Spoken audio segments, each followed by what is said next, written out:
जादुई फौजी। बॉर्डर के पास एक गांव था। गांव से 2 किलोमीटर दूर एक बहुत बड़ा घना जंगल था जहां पर बॉर्डर था। उस जंगल की रक्षा के लिए बॉर्डर पर 3 फौजियों को तैनात किया गया था। वो जंगल हजारों साल पुराना था। उस जंगल में बहुत ही खूंखार जानवर रहते थे। गांव वालों का मानना था कि जंगल की रक्षा स्वयं जंगल देवता करते हैं। वो तीनों फौजी दिन रात ड्यूटी करके बॉर्डर और जंगल की रक्षा करते थे। जंगल बहुत घना था, इसलिए हमेशा आतंकवादियों का खतरा बना रहता था। 3 फौजियों को बॉर्डर पर अलग अलग जगह तैनात किया गया था। वो तीनों पिछले 10 सालों से यहाँ पर ड्यूटी कर रहे थे। तीनों फौजियों की देशभक्ति और जंगल की रक्षा देखकर वन देवता बहुत प्रसन्न हो जाते हैं और एक दिन वन देवता अपनी वन देवी से कहते हैं, देवी, ये तीनों फौजी पिछले 10 सालों से हमारे जंगल की रक्षा कर रहे हैं।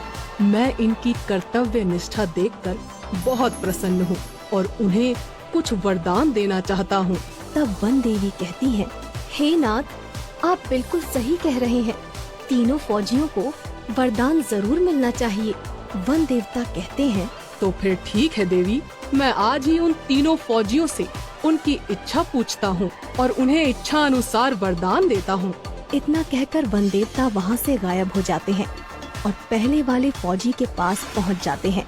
वो पहला फौजी अचानक से वन देवता को देखकर आश्चर्यचकित हो जाता है और कोई जादुई भूत समझकर अपनी बंदूक से वन देवता को गोली मार देता है।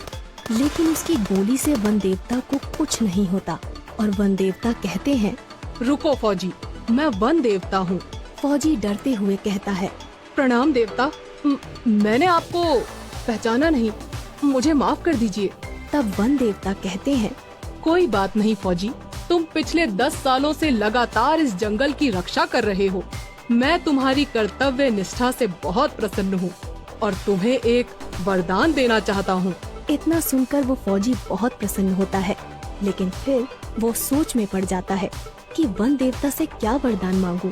मुझे सोना चांदी मांगना चाहिए, लेकिन भला मैं सोना चांदी का करूँगा क्या?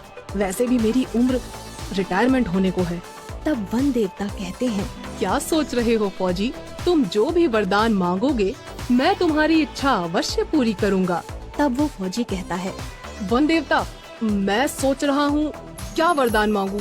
तब वन देवता कहते हैं, मुझे कोई जल्दी नहीं है, तुम चाहो तो अच्छी तरह से सोचकर वरदान मांग सकते हो।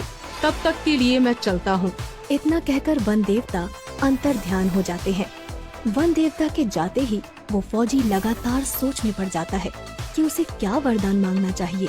वो अपने मन में सोचता है, मेरे पास भगवान का दिया हुआ सब कुछ है। एक अच्छी बीवी है, 2 बाल बच्चे हैं और सभी की जिंदगी खुशी खुशी गुजर रही है। मुझे अपनी देश की रक्षा के लिए कुछ मांगना चाहिए। वो पहला फौजी काफी देर तक सोच विचार करने के बाद वन देवता को पुकारता है। वन देवता तुरंत वहाँ प्रकट हो जाते हैं। बोलो फौजी, तुम्हें क्या वरदान चाहिए?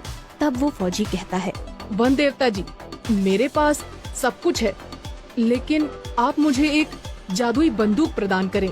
उस बंदूक से मैं जो कुछ भी मांगूं, मेरी वो इच्छा पूरी हो जाए। इसके बाद वन देवता कहते हैं, जैसी तुम्हारी इच्छा, मैं तुम्हें एक जादुई बंदूक प्रदान करता हूँ। इस बंदूक की मदद से तुम कुछ भी कर सकते हो। इसके बाद वन देवता उस फौजी को एक जादुई बंदूक प्रदान करते हैं और वहाँ से गायब हो जाते हैं। वन देवता के जाते ही वो पहला फौजी कहता है, मुझे इस जादुई बंदूक का टेस्ट करना चाहिए। मुझे बहुत तेज भूख लगी है, मुझे शाही खाना चाहिए। और इतना कहते ही उस फौजी के सामने बहुत सारा शाही खाना प्रकट हो जाता है। वो फौजी खाना खाने लगता है। इसके बाद वन देवता दूसरे फौजी के पास पहुंचते हैं। दूसरा फौजी उस समय जंगल के पास मौजूद एक तालाब में नहा रहा था। वन देवता को देखते ही वो फौजी थोड़ा घबरा जाता है और कहता है, अरे तुम कौन हो? तब वन देवता कहते हैं, घबराओ मत फौजी, मैं वन देवता हूँ। तुम पिछले 10 सालों से मेरे जंगल की देखभाल कर रहे हो। मैं तुम्हारी कर्तव्य निष्ठा से बहुत प्रसन्न हुआ हूँ और तुम्हें एक वरदान देना चाहता हूँ। तब वो दूसरा फौजी पानी से बाहर आता है और वन देवता को प्रणाम करते हुए कहता है, प्रणाम वन देवता, मेरे पास एक अच्छी नौकरी है, घर परिवार है, धन संपत्ति भी है। लेकिन मैं बहुत बूढ़ा हो गया हूँ, इसलिए मेरे शरीर में अब वो ताकत नहीं रही। तब वन देवता कहते हैं, तुम हमसे क्या चाहते हो फौजी? साफ साफ बताओ। तब वो दूसरा फौजी कहता है, वन देवता, आप मुझे एक जादुई छड़ी प्रदान करें जिससे मेरी हर इच्छा पूरी हो। वन देवता अपने जादू से एक जादुई छड़ी उस फौजी को दे देते हैं और वहाँ से गायब हो जाते हैं। जादुई छड़ी पाकर दूसरा फौजी बहुत खुश होता है और जादुई छड़ी से कहता है, हे जादुई छड़ी, मुझे फिर से जवान कर दो। और इतना कहते ही वो जादुई छड़ी उस फौजी को फिर से जवान और ताकतवर बना देती है। अपने ताकतवर शरीर को देखकर वो फौजी सब कुछ भूल जाता है और अहंकार में आकर जादुई छड़ी से कहता है, जादुई छड़ी, मेरे चारों तरफ बहुत सारे आतंकवादियों को खड़ा कर दो ताकि मैं सबको मार सकूं।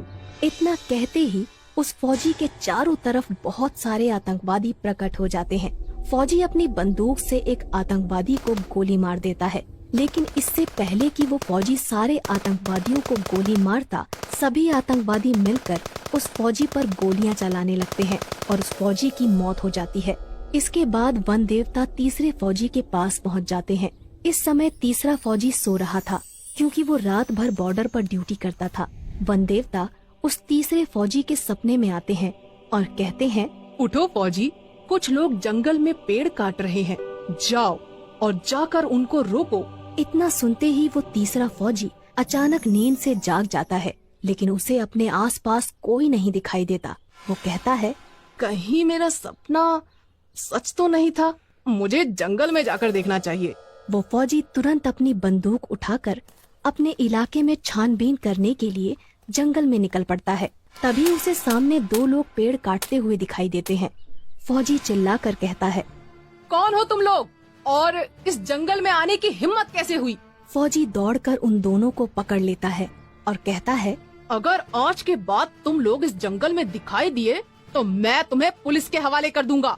इसके बाद वो दोनों आदमी वहाँ से भाग जाते हैं। तभी अचानक वन देवता वहाँ प्रकट हो जाते हैं। वाह फौजी वाह, तुम्हारी वजह से ये जंगल सुरक्षित है। मैं वन देवता हूँ और तुम्हारी कर्तव्य निष्ठा देखकर मैं तुम्हें एक वरदान देना चाहता हूँ। मांगो फौजी, तुम क्या मांगना चाहते हो? तीसरा फौजी थोड़ा सोच विचार करके वन देवता से कहता है, वन देवता, मैं जब भी अपनी वर्दी पहनकर बॉर्डर पे जाऊं तो मुझे कोई देख ना पाए। मैं अपनी वर्दी पहनकर गायब हो जाऊं। तब वन देवता कहते हैं, एक बार और सोच लो वत्स, तुम चाहो तो कुछ और भी मांग सकते हो। वो तीसरा फौजी थोड़ा अड़ियल था। वो वन देवता से यही वरदान देने को कहता है। वन देवता उसे वरदान देकर वहाँ से चले जाते हैं। अब वो फौजी जैसे ही अपनी वर्दी पहनता था, वो किसी को दिखाई नहीं देता था। तभी जंगल में वहाँ आतंकवादी आ जाते हैं, जो दूसरे फौजी ने जादुई छड़ी की मदद से प्रकट किए थे, और फौजी उन्हें देख लेता है। पर वो फौजी किसी को दिखाई नहीं देता क्योंकि उसने अपनी वर्दी पहन रखी थी। फौजी अपनी बंदूक उठाता है और एक एक करके सारे आतंकवादियों को मार देता है।